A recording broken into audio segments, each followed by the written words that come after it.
Hello all, എൻ്റെ പേര് doctor Rajkumar പ്രഭു. ഞാൻ ശ്രീ രാധാഗോവിന്ദ് ആരോഗ്യ ചികിത്സാലയ ജനറൽ സർജനാണ്.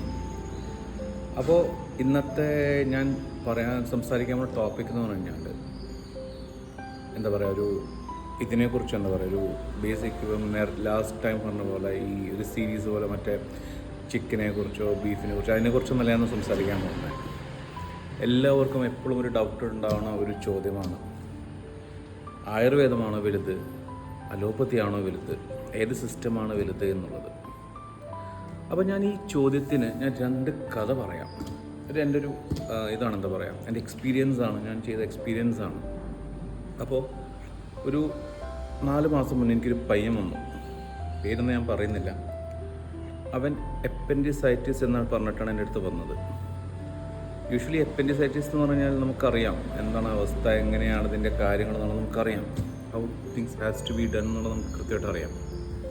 അപ്പോൾ ഞാൻ മോനെ എങ്ങനെയുണ്ട് വയറ്, ഞാൻ എക്സാമിൻ ചെയ്തു. അപ്പോൾ സർജറിയുടെ എമർജൻസി ഒന്നും ഉണ്ടായില്ല. ബട്ട് അവർ അലോപ്പതി ഹോസ്പിറ്റലിൽ അവർ പോയപ്പോൾ അവർ പറഞ്ഞു പറഞ്ഞാൽ you have to go for surgery എന്നുള്ളതാണ് അവർ പറഞ്ഞത്. അപ്പോൾ ഞാൻ പറഞ്ഞു it is better you go for surgery. അതാണെങ്കിൽ പിന്നെ ഇതിനെക്കുറിച്ച് ടെൻഷനില്ല, ഇറ്റ്സ് ഓൾവേസ് ക്ലിയർ, അതിനെക്കുറിച്ച് പിന്നെ നമ്മൾ ചിന്തിക്കേണ്ട ആവശ്യമില്ല എന്നൊക്കെയാണ് ഞാൻ ഒന്ന് പറഞ്ഞത്. പക്ഷേ അവൻ്റെ അമ്മാവനും അവൻ്റെ അമ്മൂമ്മയ്ക്ക് അത് ഇഷ്ടമല്ല. They don't like to go for surgery because the age was like 13 വയസ്സ് 12 വയസ്സുള്ളൂ. അപ്പോൾ ആ ഒരു പ്രായത്തിൽ സർജറി വേണോ അവർക്കൊരു, ഞാൻ പറഞ്ഞു it is always better to have the surgery, അപ്പോൾ വേറെ ഇഷ്യൂസ് ഒന്നും ഉണ്ടാവില്ല എന്ന് ഞാൻ പറഞ്ഞു. അറ്റ് ദാറ്റ് ടൈം അവർ പറഞ്ഞു സാർ എന്തായാലും നമുക്ക് നോക്കാം, സാർക്ക് എന്തെങ്കിലും ചെയ്യാൻ പറ്റുമോ ഇതിൻ്റെ അടുത്ത് ചോദിച്ചു. അപ്പോൾ ഓഫ് കോഴ്സ് മെഡിസിൻ നമുക്ക് കൊടുക്കാം, പക്ഷേ എമർജൻസി വന്നു കഴിഞ്ഞാൽ you have to go for surgery എന്നല്ലാണ്ട് ഞാൻ വേറെ ഒന്നും പറയില്ല. ആസ് എ സർജൻ ഞാനും പറയുക it is always better to go for surgery എന്ന് പറഞ്ഞു. ഇല്ല സാറൊന്ന് മെഡിസിൻ സ്റ്റാർട്ട് ചെയ്ത് നമുക്ക് നോക്കാം, എന്തായാലും നമുക്കൊന്ന് നോക്കാം എന്നൊരു ജസ്റ്റ് ഒരു ഓപ്ഷൻ എടുത്തു എൻ്റെ അടുത്ത്. ഓക്കെ ലെറ്റ്സ് സീ എന്ന് പറഞ്ഞിട്ട് മെഡിസിൻ സ്റ്റാർട്ട് ചെയ്തു. ഇന്നേക്ക് ഏകദേശം ഒരു 4 months-ആയി he's on my medications. He doesn't have any symptoms till today and that fellow is doing too good. So ഇപ്പോൾ പറയൂ, ആയുർവേദമാണോ വലുത് അതോ അലോപ്പതിയാണോ വലുത്? ഇതൊരു കഥ. Story number 2. എൻ്റെ അടുത്തൊരു വേറൊരു പേഷ്യൻ്റ്, അയാൾക്കൊരു he's like 68 years of age. ആ വന്നിട്ട് അയാൾ പറഞ്ഞു പറഞ്ഞാൽ ഹീസ് ഹാവിങ് എ വൂണ്ട്, കാലിനൊരു അൾസർ പോലെ എന്തോ ഉണ്ട്, ഒരു ചെറിയ മുറിവുണ്ട്. അതാണ് ഫസ്റ്റ് പറഞ്ഞത്, ഒരു മുറിവുണ്ട് സാറേ, എനിക്ക് ചെറിയൊരു പനിക്കണ പോലെയൊക്കെ തോന്നുന്നുണ്ട്. എനിക്ക് ഡയബറ്റീസ് ആണ്. ഐ എം ഡയബറ്റിക് എന്ന് പറഞ്ഞു. അപ്പോൾ നമുക്ക് നോക്കണമെങ്കിൽ ഒന്നും പറയാൻ പറ്റില്ല, നിങ്ങളത് വന്നോന്ന് പറഞ്ഞു.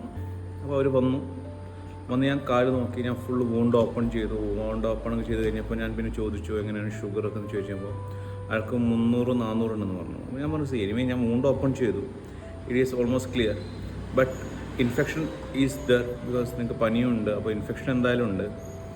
അപ്പോൾ ഇതിൽ 2 കാര്യങ്ങളാണ് ചെയ്യേണ്ടത്. You have to go for IV antibiotics. Oral antibiotics കൊണ്ട് ഇത് ആവില്ല. യു ഹാവ് ടു, ബിക്കോസ് അത്ര ഇൻഫെക്ഷൻ ഉണ്ട്, you have to go for IV antibiotics. And അതിനനുസരിച്ചുള്ള പനി ഉണ്ടെങ്കിൽ പാരസ്റ്റമോൾ പോലെ ഇഞ്ചെക്ഷൻസ് വേണ്ടി വരും. അതേപോലെ അതിനനുസരിച്ചുള്ള ഇൻസുലിൻ കയറ്റിയിട്ട്, കാരണം 300-400 ഷുഗറൊക്കെ ആണെങ്കിൽ you have to go for insulins. So patient പറഞ്ഞു വിട്ടു. ആൻഡ് ആഫ്റ്റർ 2 days അവർ ഞങ്ങളെ വിളിച്ചായിരുന്നു. The wound started healing, the patient is doing good.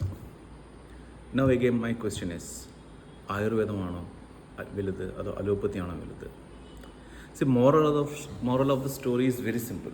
എന്ന് പറഞ്ഞാൽ ഇതിന് ഞാൻ ഒരു ചെറിയൊരു എക്സാമ്പിൾ പറയും. ഇപ്പം നിങ്ങൾ ആഹാരം കഴിക്കുകയാണ്, ഓക്കെ, വിശക്കുമ്പോൾ നമ്മൾ ഫുഡ് കഴിക്കും, ദാഹിക്കുമ്പോൾ വെള്ളം കുടിക്കും.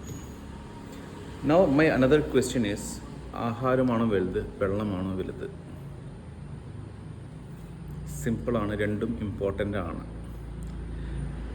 മോറൽ ഓഫ് ദ സ്റ്റോറീസ് ഇത്രയേ ഉള്ളൂ എന്ന് പറഞ്ഞാൽ എല്ലാ സയൻസിനും അതിനായിട്ടുള്ള ഇമ്പോർട്ടൻസ് ഉണ്ട്. ആയുർവേദത്തിനായിട്ടുള്ള ഇമ്പോർട്ടൻസ് ഉണ്ട്, അലോപ്പതിക്കായിട്ടുള്ള ഇമ്പോർട്ടൻസ് ഉണ്ട്. ആൻഡ് ചില ഡോക്ടർമാർ ഇപ്പോൾ പറയുന്നുണ്ട് Ayurveda is A pseudo science and everything like. 1000 കൊല്ലോളം ഈ സയൻസ് ഇതേപോലെ നിലനിൽക്കണമെങ്കിൽ ഇറ്റ് ഈസ് ഹാവിങ് സംതിങ്. അല്ലാണ്ട് ഇത്രയും എന്ത് ബ്രഹ്മസ്മൃത്വായുഷോ വേദം എന്നാണ് പറയുന്നത്. ബ്രഹ്മാവിൻ്റെ കാലം നമ്മളൊന്ന് ആലോചിച്ചോ, അത്രയും ഏകദേശം ദ്വാപരയുഗം മുതൽ ഉണ്ടെന്ന് നമുക്ക് പറയാം. ത്രേതായുഗം, ദ്വാപരയുഗം അങ്ങനെ പറയുന്നുണ്ടല്ലോ. ആ പഴയ കാലം മുതൽ തന്നെ ചികിത്സ എല്ലാം ആയുർവേദം തന്നെയാണ്.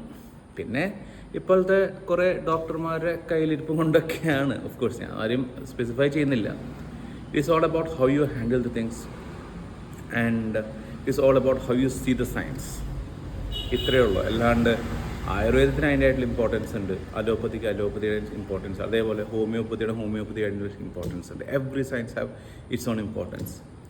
ഇത് മനസ്സിലാക്കി മുന്നോട്ട് പോവുക എന്നുള്ളതാണ് ഞാൻ നിങ്ങൾക്ക് പ്രേക്ഷകരുടെ ഞാൻ പറയാനുള്ളത്.